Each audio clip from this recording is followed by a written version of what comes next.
Hour number 2 here of the lunch break on KDUS AM 1060. We've got the NFL news dump this hour of the show. We're going to talk a little Diamondbacks baseball in about 30 minutes from now. But to open up hour number 2 of the program, a conversation about the quarterback of the Arizona Cardinals. One of many conversations we've had about the quarterback of the Arizona Cardinals this offseason.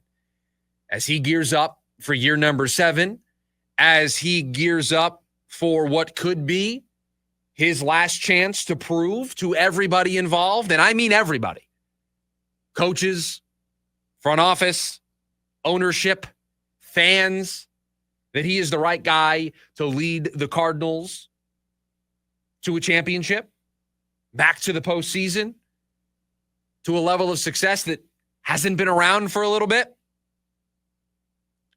And I want to know how you're feeling about Kyler Murray going into this upcoming season.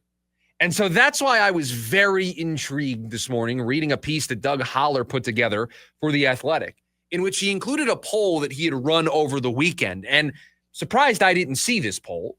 Surprised that I didn't vote in this poll. This is a very good poll question. Doug Holler over the weekend, ahead of the preseason finale for the Cardinals, put this poll question on his Twitter account. Arizona Cardinals fans, which of the following best describes your feelings towards Kyler Murray? These were the 4 choices that you had a chance to pick. Franchise QB, on the right path, having doubts, or still unsure.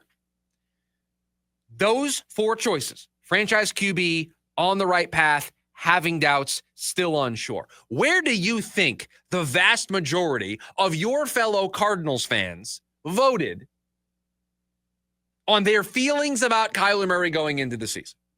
Having doubts? Having doubts led the way, 51.6%.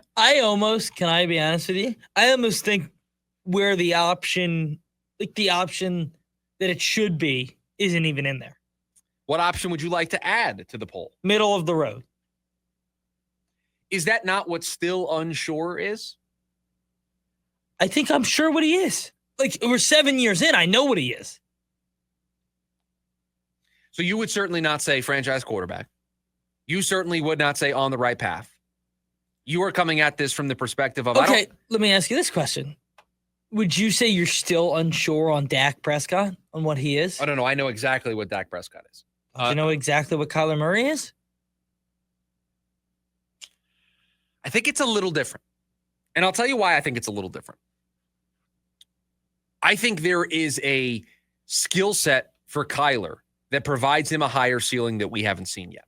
Or we have flirted with seeing, but haven't seen it fully over the course of a season. I think, let's see if you would agree or disagree with this statement.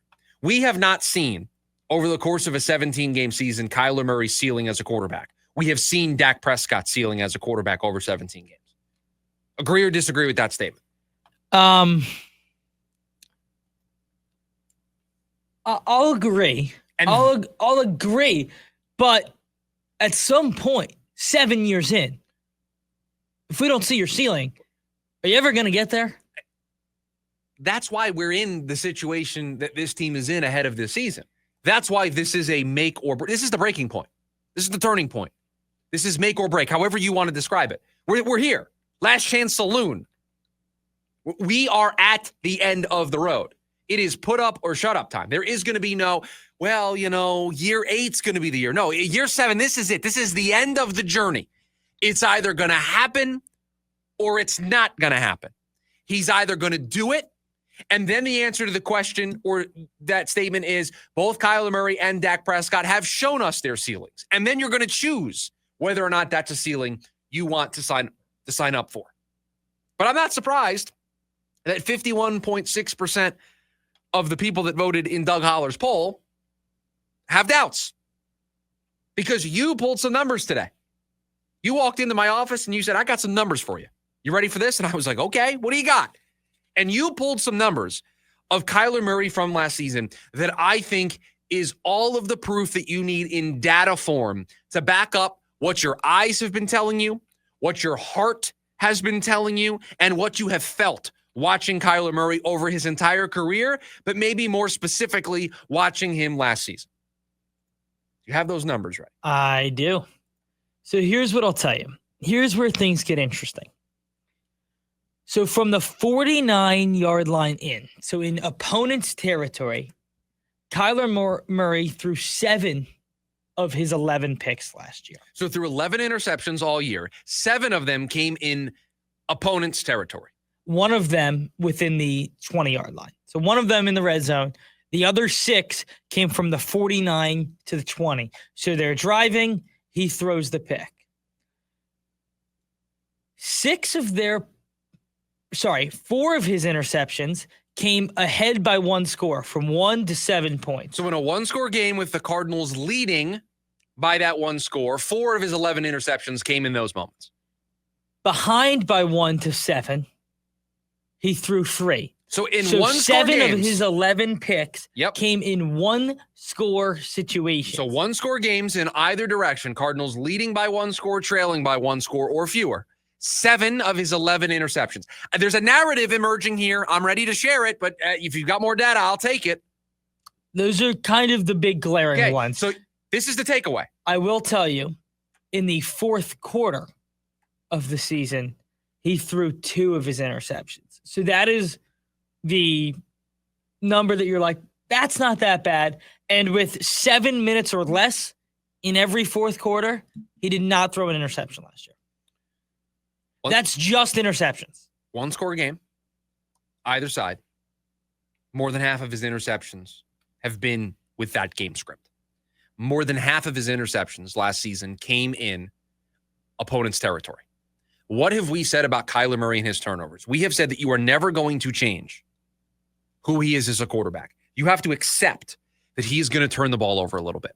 You have to accept that he is going to turn the ball over double-digit number of times. He's going to throw 10, 12, 13 interceptions. It's just going to happen. We have long said it is where these interceptions occur. It is where they happen on the field. It is when and where they happen in the game. It is the very specific moment. We've shouted out specific examples. The pick that he threw against the Seahawks was the one that we certainly brought to focus. That's what we mean, where he can throw 12 picks.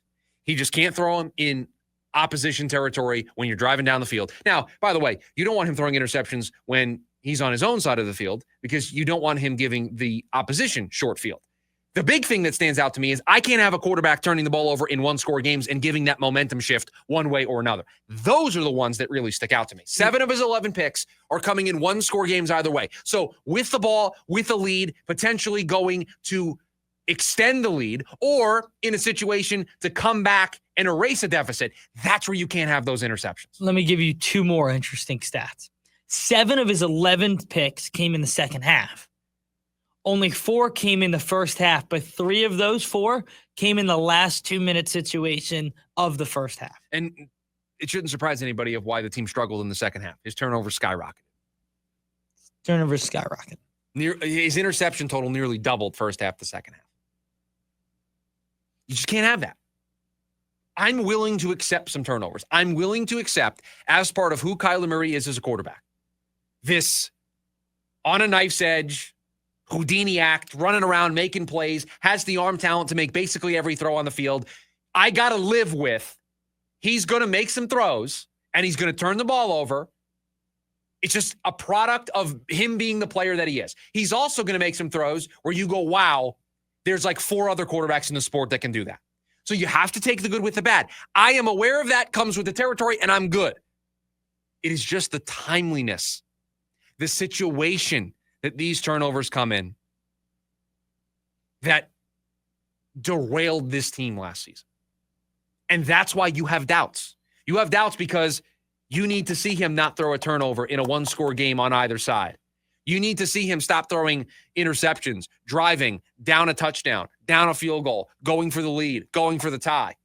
You need to see him when the team has the ball up 7 with a chance to go up 2 scores, to lean on that team, to lean on the opposition and say, good luck erasing a 2-score deficit against our defense. He struggled and didn't cash in. Those are the areas where He and the offense have to be better. If you give this defense a 2-score lead, I think we all feel like they're going to protect it more often than not. So that's why you have doubts. You have doubts in your eyeballs, your heart, what you're feeling matches the data. A quarterback that situationally has way too many mistakes. It is. The numbers don't always jump out to you as bad, but when you take a look at some of the situational numbers, it's not where you want it to be. You can't throw 7 interceptions of your 11 in opponent territory. That's really, really inefficient and bad situational football. Michael over on the KDUS AM 1060 YouTube channel says, look, he's a good quarterback, just not a great or elite quarterback. I think a good quarterback can get to the postseason. A good quarterback can get to the postseason. So if he's a good quarterback in your mind, then I think he can make it to the postseason. Is Dak Prescott a good quarterback? No, I don't. I don't think Dak Prescott is a good quarterback. You don't? No, I don't think Dak Prescott is a top 16 quarterback in the NFL. Okay. I have long believed that. I'm not it. I'm good. Yeah. I think Kyler Murray can be a top 14, top 12 quarterback in the NFL. Can you win with a top 12 quarterback? You certainly should be able to. That's the conversation. But you need to build around him. And so that's why 51.6% of the people voting in the poll said have doubts. That's why 23.6% said still unsure. The top two tallied 75% of the vote. Having doubts or still unsure made up 75% of the vote. It's interesting because when you look at, to me, when I look at Kyler Murray and I take a look around the league, Houston, they have CJ Stroud. I think we would put CJ Stroud probably a step above what Kyler Murray is, right? Off of his rookie year, yes. Off of last year, I have some questions. Sure, but they went to the playoffs. He won a playoff game with one of the worst offensive line situations I've seen for a good team ever. Again, if you were using his rookie year, yeah, because those things happened his rookie season. And last year was not good. And I think when you talk about a team like Jacksonville, that's almost the comp for Kyler Murray. Another number one pick who's never lived up to his potential is on another coach. Signed another deal. Everybody in that town is waiting for him to take the next step. Yeah, that seems like a very fair comp to look at Kyler and Trevor Lawrence, because in Jacksonville is very much a make or break year for Trevor in many regards. They have another coach. They went with an offensive mind to try to get the most out of him as a player. And if it doesn't work, if they struggle, then I think the arrows will then point towards Trevor. And it'll be like, dude, you've had 3 different coaches. The last 2 have been offensive geniuses. The first one doesn't count, by the way. I'm talking about Peterson and Liam Cohen. I'm not talking about Urban Meyer, but he did have a coach. I mean, this is his 3rd head coach. Yes. And the last 2 have been catered towards an offensive mind who's going to get the most out of him as a player. And if he doesn't live up to that potential, dude, it's 3 coaches. It's the last 2 have been offensive minds. It's on you at some point. Just like if it doesn't work out for Kyler this year, Kyler, it's on you at this point, dude. They're going to move on from you. I don't think they would move on in Jacksonville, but I do think they would move on here. He's got, with Trevor, he's a few more years left till he's at. Right. He's going to get at least this year and next year. But there's going to be a lot of question marks surrounding him at the end of this year. Certainly. If there isn't a turnaround for them offensively.